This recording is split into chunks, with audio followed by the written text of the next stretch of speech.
Hello everyone, welcome back to our YouTube channel. तो आज की इस वीडियो में जो है हम डिस्कस करने वाले हैं आरएनए के बारे में। ठीक है, तो आरएनए के बारे में बेसिक कुछ समझेंगे और दूसरा इम्पोर्टेंट हम समझने वाले हैं कि क्यों आरएनए जो है डीएनए की तरह जो है स्टेबल नहीं होता है। तो ये दो इम्पोर्टेंट चीज़ों के बारे में जो इस वीडियो में हम समझेंगे। सबसे पहले आरएनए क्या होता है। तो आरएनए के बारे में मैंने आपको पहले ही बताया है कि ये एक न्यूक्लिक एसिड है। और दूसरा इंपॉर्टेंट इसका जो फुल फॉर्म होता है वो क्या होता है, राइबो न्यूक्लिक एसिड। क्या होता है, राइबो न्यूक्लिक एसिड। ठीक है, ये कुछ इंपॉर्टेंट टर्म्स हैं।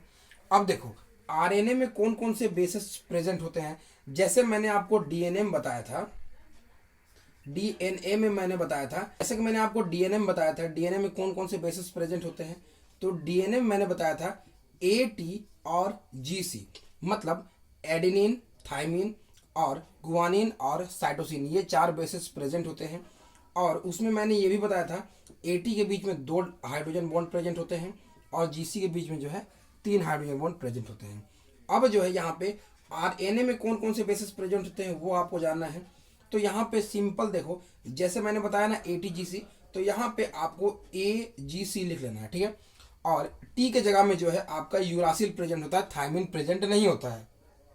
मतलब ये हो गया आपका एडिनिन, एडिनिन एंड ये हो गया आपका यूरासिल, ये हो गया आपका गुआनिन। ठीक है, और ये हो गया आपका साइटोसिन। तो ये चार बेसिस जो है हमारे यहाँ पे प्रेजेंट होते हैं। तो आपको कभी कभार एग्जामिनेशन से पूछा जाता है कि कौन सा बेस है जो आपका डीएनए में प्रेजेंट होता है लेकिन आरएनए में प्रेजेंट नहीं होता है।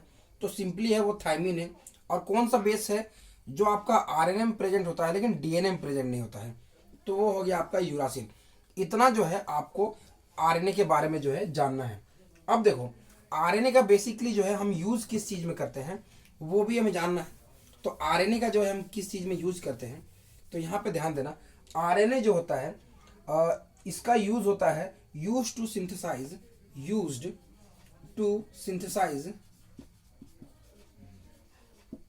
प्रोटीन्स। ये आपका प्रोटीन सिंथेसिस में जो है इसका बेसिकली यूज किया जाता है। और जैसे मैंने आपको डीएनए में बताया था, डीएनए किस स्ट्रैंड में होता है, मतलब कौन सा जो है डीएनए में जो है आपका डायरेक्शन में प्रेजेंट होता है। तो डीएनए जो था आपका वो आपका 5 डैश से लेकर के जो है 3 डैश की ओर जो है आपका जा रहा था। सिमिलरली जो आपका आरएनए जो होता है वो भी जो है आपका 5 डैश से लेकर के जो है 3 डैश की ओर जाता है। लेकिन आरएनए जो होता है आपका सिंगल स्ट्रैंड होता है, सिंगल स्ट्रैंड होता है। ठीक है, जैसे डीएनए जो था आपका इस तरीके से जो है डबल था, लेकिन जो आपका आरएनए है वो आपका इस तरीके से सिंगल ही स्ट्रैंड प्रेजेंट होता है, जिसमें आपका यहाँ पे बेसिस प्रेजेंट होते हैं, एडेनिन हो गया, देन उसके बाद में जो है आपका यूरासिल हो गया एंड जी एंड सी। इस तरीके से जो है आपके बेसिस प्रेजेंट होते हैं जिसमें सिंगल स्ट्रैंड इस तरीके से जो है आपका प्रेजेंट होता है। ये कुछ बेसिक चीजें हैं जो आपको यहाँ पे जाननी थी। अब जो हम समझने वाले हैं कि आपका जो आरएनए होता है वो क्यों अनस्टेबल होता है जबकि आपका डीएनए जो है स्टेबल होता है। तो यहाँ पे ध्यान देना, अनलाइक जो डीएनए होता है स्टेबल होता है लेकिन आरएनए जो होता है वो अनस्टेबल होता है। अब ऐसा क्यों होता है, तो इसको समझने के लिए सिंपल जो है हमें उसके स्ट्रक्चर के ऊपर मानना होगा। जैसे ये आपका आरएनए में जो है आपका यहाँ पे क्या प्रेजेंट होता है, ये आपका राइबोज यहाँ पे जो है शुगर प्रेजेंट होता है, जिसमें इस पोजीशन पे मैंने बेस को कनेक्ट किया था और यहाँ पे जो है फॉस्फेट ग्रुप था। ठीक है, आपको स्ट्रक्चर याद होगा। ठीक है, और यहाँ पे जो है आपका OH प्रेजेंट होता है और यहाँ पे भी जो है OH प्रेजेंट होता है। और जब जिस तरीके से डीएनए में कनेक्शन था ना उसी तरीके से आरएनए में होता है। यहाँ पे जो है दूसरा फॉस्फेट के ऊपर में आपका अटैक करेगा ये, और यहाँ पे डबल बॉन्ड O एंड यहाँ पे ऑक्सीजन पर नेगेटिव, एंड उसके बाद में फिर से ऑक्सीजन, देन यहाँ पे CH2, और यहाँ पे जो है आपका अंदर यहाँ पे शुगर यूनिट जो है यहाँ पे कनेक्टेड होगा, जो कि यहाँ पे फिर से बेस हो गया, एंड यहाँ पे जो है OH और OH। इस तरीके से जो है स्ट्रक्चर प्रेजेंट आता है जिसमें जो है 5 डैश से 3 डैश की ओर मूव करता है। अब देखो डीएनए में क्या था कि यहाँ पे सिर्फ जो है आपका हाइड्रोजन था। ठीक है, लेकिन आरएनए में क्या होता है, यहाँ पे OH प्रेजेंट होता है। अब देखो ये OH प्रेजेंट होने के कारण जो है ये आपका एक न्यूक्लियोफाइल जैसा एक्ट करता है, और यहाँ पे एक इलेक्ट्रोफिलिक सेंटर प्रेजेंट है जहाँ पे न्यूक्लियोफाइल जो है आकर के अटैक कर सकता है।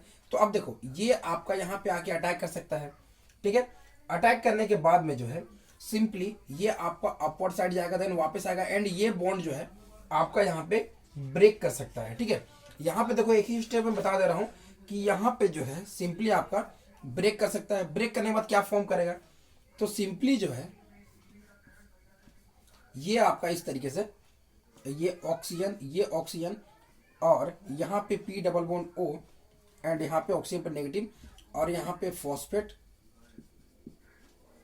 और यहाँ पे जो है आपका बेस, ठीक है। इस तरीके से जो है आपका यहाँ पे ये फॉर्म कर गया, और इसके साथ में जो है ये ग्रुप आपका अलग हो गया। वो क्या हो गया, ये ऑक्सीजन हो गया, देन यहाँ पे जो है आपका CH2OH हो गया, एंड यहाँ पे जो है आपका बेस हो गया, और यहाँ पे जो है OH, और यहाँ पे OH हो गया। अब देखो ये जो आपका यहाँ पे फॉर्म किया है ये आपका इस तरीके से जो है रिएक्शन कर जाता है। जो आरएनए का जो स्ट्रक्चर होता है, जो आपने यहाँ पे देखा, ये आरएनए का स्ट्रक्चर जो है यहाँ पे एक न्यूक्लियोफिलिक सेंटर होने के कारण जो है आराम से ये OH जो है इसके ऊपर में अटैक करने के बाद में जो है स्ट्रक्चर इसका ब्रेक कर जाता है। इसीलिए जो आरएनए होता है वो आपका अनस्टेबल होता है। तो इतना आपको जानना था आरएनए के बारे में। आरएनए क्यों अनस्टेबल होता है वो मैंने आपको बताया। जस्ट यहाँ पे जो है डीएनए के जैसा ही स्ट्रक्चर है, इसीलिए मैंने इसको अलग से एक्सप्लेन नहीं किया। आपने डीएनए का स्ट्रक्चर फॉर्मेशन देखा होगा तो वहाँ पे मैंने आपको फॉर्म करके बताया था। इतना आपको जानना है, इसीलिए जो है आरएनए आपका स्टेबल नहीं होता है। अगले वीडियो में जो है अगले टॉपिक के साथ डिस्कस करेंगे। इतना आपको समझ आया होगा। तब तक के लिए थैंक्स।